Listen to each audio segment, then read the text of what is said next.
Bien, merci à vous deux d'être présents avec nous. On parle tellement d'IA générative et tous ces sujets. Alors, c'est pas que ça devient tarte à la crème parce que maintenant on en parle quand même beaucoup. On a tous, je pense, au moins expérimenté une fois ChatGPT, tous ces sujets, etc. Ce qui nous intéressait quand même, c'était d'avoir avec vous et avec votre expertise la capacité de se dire, OK, maintenant on en est où un petit peu? On va rentrer aussi au cœur des PME et des ETI. On en est où dans ce défi-là? Où est-ce que l'on va? Est-ce que peut-être, pardon, Gérald, tu peux démarrer un peu et nous dire, voilà, cette IA générative, comment dans les entreprises comme AWS, et puis Fariborz nous en parlera avec Icanto, dans ce positionnement et où on en est, comment vos entreprises qui sont quand même majeures sur le sujet se positionnent dessus. Et voilà, après 2 ans, ouais, 2 ans, parce que c'était octobre 2022, l'apparition de l'IA générative, on en est où maintenant et quel cap on est en train de passer? Bonjour à tous, je suis ravi d'être là aussi ce matin et bravo aussi pour cette première venue dans notre région. C'est bien, Merci. très très bien, bravo pour ça aussi. Alors effectivement, moi je fais partie du groupe AWS, donc Amazon Web Services, parce que nous sommes une partie du groupe Amazon, nous sommes la branche cloud en fait du groupe Amazon. C'est un groupe tentaculaire, donc je prendrai trop de temps à vous expliquer tout le groupe, mais pour la partie cloud, notre action, notre activité, c'est de permettre de démocratiser l'accès à la technologie. En réalité, c'est ça, c'est former les entreprises. Alors moi, je suis plutôt sur la partie organisme public, mais pour former d'abord, pour comprendre la technologie, s'approprier la technologie, savoir ce qui existe, ce qu'on peut en faire. Une fois qu'on a formé, c'est d'aborder les différentes problématiques, les différents défis de tous nos clients, publics ou privés, et de leur permettre de s'approprier les technologies qui vont leur permettre de répondre à leurs challenges, à leurs défis. C'est ça aujourd'hui. Avec la promesse de dire, on propose aujourd'hui un peu plus de 200 services qui peuvent être utilisés pour des centaines de milliers de cas d'usage différents. Donc n'importe quel service dont vous pourriez avoir besoin de ressources technologiques, AWS aujourd'hui vous les propose. Ça, c'est la première promesse. La deuxième promesse, c'est la sécurité de vos données, des données des clients. Les clients restent propriétaires de leurs données et personne ne peut y avoir accès, que ce soit les partenaires, que ce soit AWS, personne ne peut y avoir accès. Et la troisième promesse d'AWS, c'est de permettre finalement à ses clients de s'engager dans la bonne voie pour répondre aux challenges de demain et de les accompagner. Alors j'ai entendu plusieurs fois depuis tout à l'heure, mais c'est très bien d'accompagner dans la durée. Merci Gérald pour cette introduction. Fariborz, comment ça se traduit aussi chez Icanto? Qu'est-ce que tu vois toi aujourd'hui au quotidien de cette IA générative qui arrive? On en est où? Voilà, c'est quoi un peu les sujets d'émergence, les nouvelles questions qui apparaissent avant qu'on rentre dans ce qui se passe au sein des PME et dans les ETI? Très bien, bonjour et bonjour à toutes et tous. Donc Fariborz Faroudi, moi je suis, comme tu disais, responsable d'une équipe IA Data Cloud chez Icanto. Icanto, c'est une filiale du groupe SNEF. Le groupe SNEF, c'est un groupe familial français indépendant qui intervient dans pas mal de domaines techniques et technologiques. Et nous, Icanto, nous sommes la filiale spécialisée dans tout ce qui est numérique et robotique. Donc on intervient autant dans le monde réel, je dirais, par exemple de l'industrie avec les robots, etc. Et aussi dans le monde digital et virtuel avec toutes les solutions numériques et évidemment IA. Moi, j'ai rejoint Icanto il y a 1 an suite au rachat en fait, de ma société par Icanto, une société que j'avais créée en 2018, spécialisée dans l'IA, justement, parce que j'avais eu la chance en 2017 de travailler sur un projet de plateforme où on avait commencé à travailler dans une autre société sur des technologies prédictives. Et donc, voilà, je me suis pas mal passionné en fait par rapport à l'IA et comment on pouvait prédire des choses, comment on pouvait générer des informations voilà, à partir d'algorithmes et à partir de code. Et donc, voilà, j'ai créé ma société qui a, à travers 4 ans, accompagné une quarantaine de PME, PMI dans la compréhension de ce qu'était l'IA, dans le fait de convaincre les dirigeants d'entreprise, parce que je peux vous dire qu'en 2018-2019, c'était pas évident.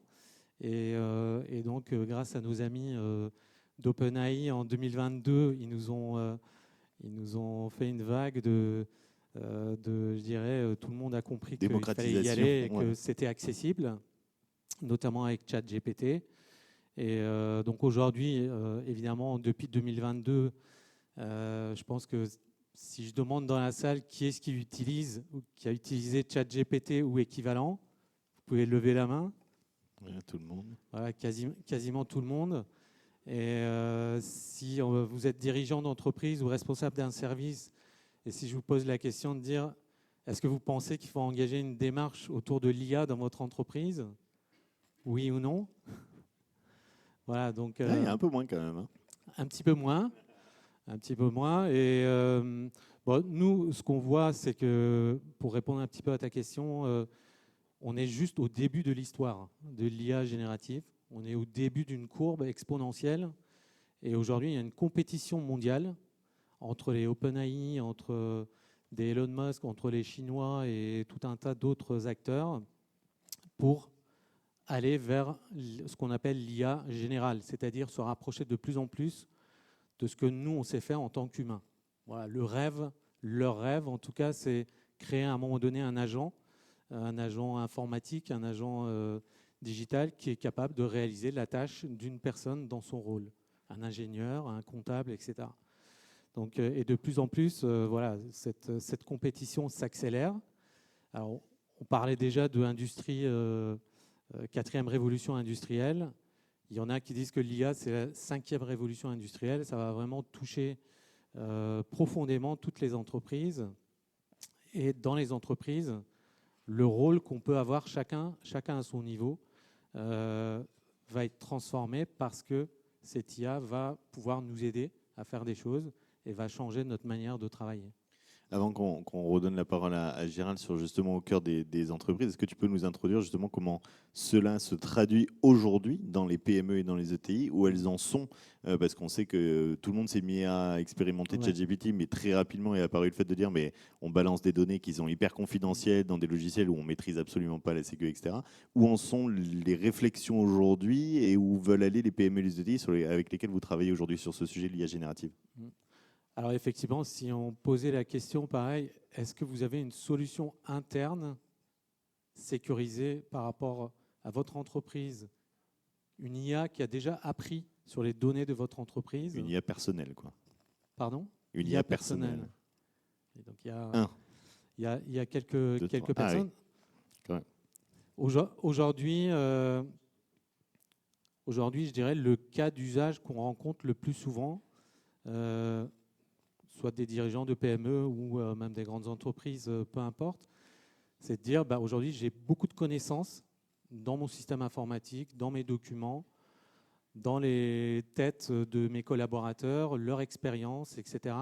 Comment je peux enrichir un espèce de chat GPT ou équivalent, un agent conversationnel, une IA générative, de l'enrichir avec les données de mon entreprise, avec les projets de mes clients, les données de mes clients, etc. Tout en ayant la sécurité et d'être sûr que quand je vais donner à engranger les datas à mon IA générative pour apprendre la culture de mon entreprise et le contexte de mon entreprise, que ces données ne vont pas aller dans des modèles servir à apprendre et ensuite à servir à d'autres entreprises. Donc aujourd'hui, pour répondre à cette question, ça dépend vraiment de la maturité de l'entreprise. Néanmoins, tu sens qu'il y a un mouvement qui est en train de s'opérer où, depuis 2 ans, les entreprises un peu avant-gardistes, en tout cas, ont commencé à essayer, s'y sont mis un peu, les collaborateurs sont mis dessus. Aujourd'hui, le pivot qui est en train de s'opérer, c'est que toutes les PME et ETI sont en train de chercher à construire leur propre IA générative sur leur propre structure de données, avec leur propre data, d'une manière beaucoup plus sécurisée, en fait. Alors aujourd'hui, je dirais au niveau des PME, PMI, on est plutôt à se dire, on est convaincu qu'il faut y aller. On fait des tests, mais on ne sait pas trop par quel bout le prendre, on ne sait pas quelle solution choisir. Et finalement, quelle est vraiment la priorité, quel est le cas d'usage qui va rapporter le plus de valeur aux collaborateurs et à l'organisation. Par rapport à ce qu'évoque Fariborz, Gérald, comment vous vous positionnez, vous, AWS, au milieu de tout ça, entre les défis technologiques qu'il faut remplir aussi pour créer des propres IA en interne, etc. Comme le dit Fariborz, en fait, la première problématique des organismes, pour moi, ou des entreprises qu'on rencontre, c'est comment on y va. Comment on y va, qu'est-ce qu'on va faire et combien ça va nous coûter cette histoire, en fait. Et beaucoup pensent que ça va coûter très cher. Et effectivement, ça peut coûter très cher, comme ça peut aussi ne pas coûter grand-chose. Et en réalité, la première question à se poser, c'est qu'est-ce qu'on veut faire et quel modèle on va utiliser. En fait, ce que propose AWS, c'est d'utiliser n'importe quel modèle. Des modèles qui soient généralistes, qui peuvent effectivement être très performants, très gros, prendre beaucoup de volumétrie, coûter cher, ou des modèles de niche qui sont très petits, pas chers, très spécialisés sur un domaine particulier. Et donc en réalité, la première étude qu'on va réaliser, nous, c'est des tests pour déterminer quel sera le meilleur modèle. Parce que l'obligation que nous avons, c'est de faire en sorte que la consommation des clients soit maîtrisée, comprise par leur équipe, maîtrisée, et que la facture soit maîtrisée. C'est le plus important. Il est hors de question pour nous d'avoir une facturation qui explose. Et donc la première question qu'on va poser, c'est effectivement qu'est-ce qu'on va faire, comment on veut s'y prendre, pourquoi on veut faire de l'IA. Alors on est obligé de faire de l'IA aujourd'hui, visiblement, mais pour faire quoi? Donc c'est la première question. Et ensuite, quel sera le meilleur modèle qui va être utilisé? On n'est pas parti du principe de dire on va utiliser un modèle propriétaire, mais on peut utiliser tout un tas de modèles différents, beaucoup de modèles différents.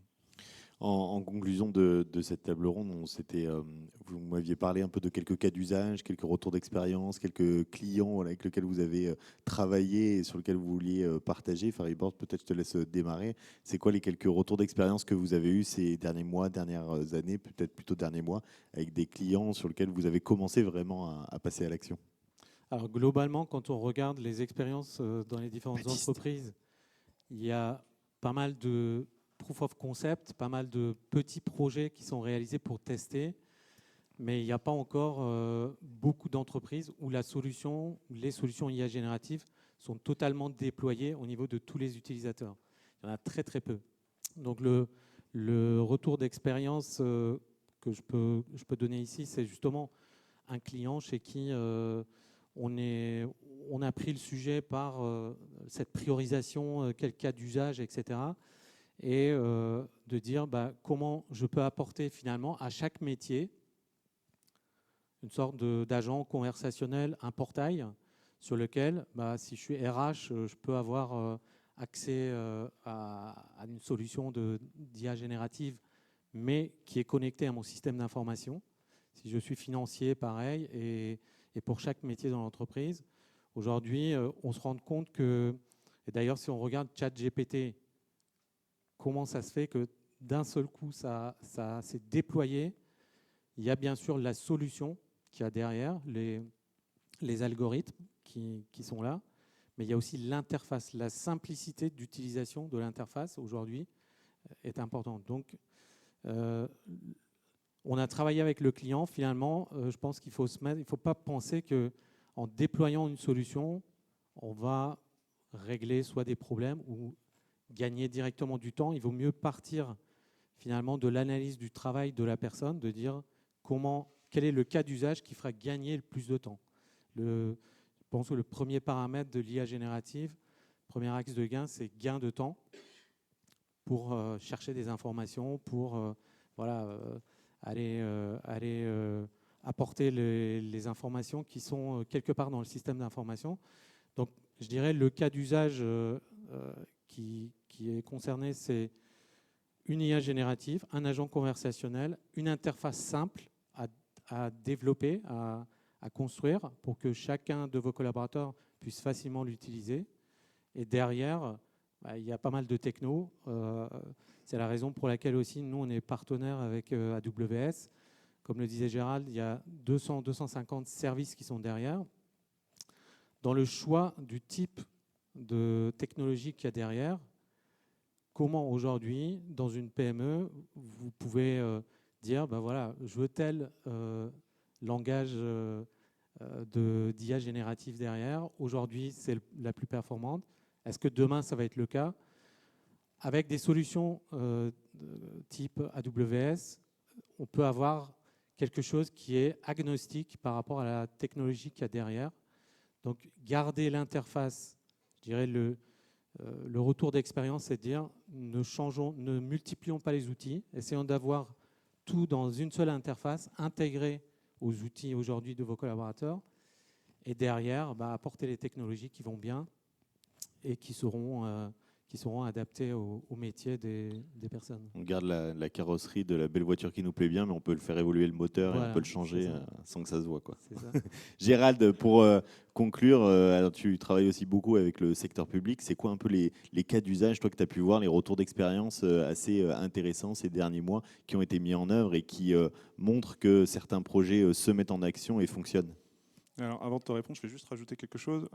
Je crois que c'est très important aussi de savoir qu'il n'y a pas de projet d'IA sans projet de data, projet de data propre, puisque l'IA doit utiliser votre data. Si la data n'est pas clean, n'est pas à jour, votre IA va halluciner, votre IA peut vous donner des messages qui ne seront pas les bons. Donc, première aussi importance, la data super propre.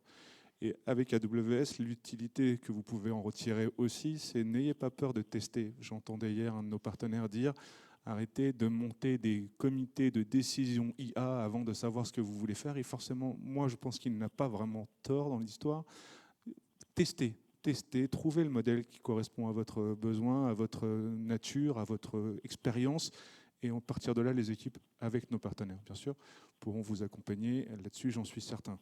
Par rapport aux cas d'usage que nous, on rencontre, alors sur le secteur public, que ce soit santé, éducation, gouvernement, etc., moi, récemment, j'ai eu des cas d'usage de type comment est-ce que je peux permettre à mes blocs opératoires, les équipes de gestion de blocs opératoires, de gérer efficacement à la fois les blocs, la disposition des outils, etc., des matériaux. Ça, c'est de l'IA. Aussi, comment est-ce que je peux permettre à mes agents de devenir des agents augmentés, assistés, je ne vais pas dire assistés, plutôt augmentés, parce que la data qui va être utilisée, imaginons lorsqu'un agent prend un coup de fil, le coup de fil peut être retranscrit. Si la personne que vous avez au bout du fil est plus à l'aise dans sa langue natale, il peut très bien se mettre à parler dans sa langue à lui ou à elle, et ça va être directement traduit, ça va être intégré directement dans les outils.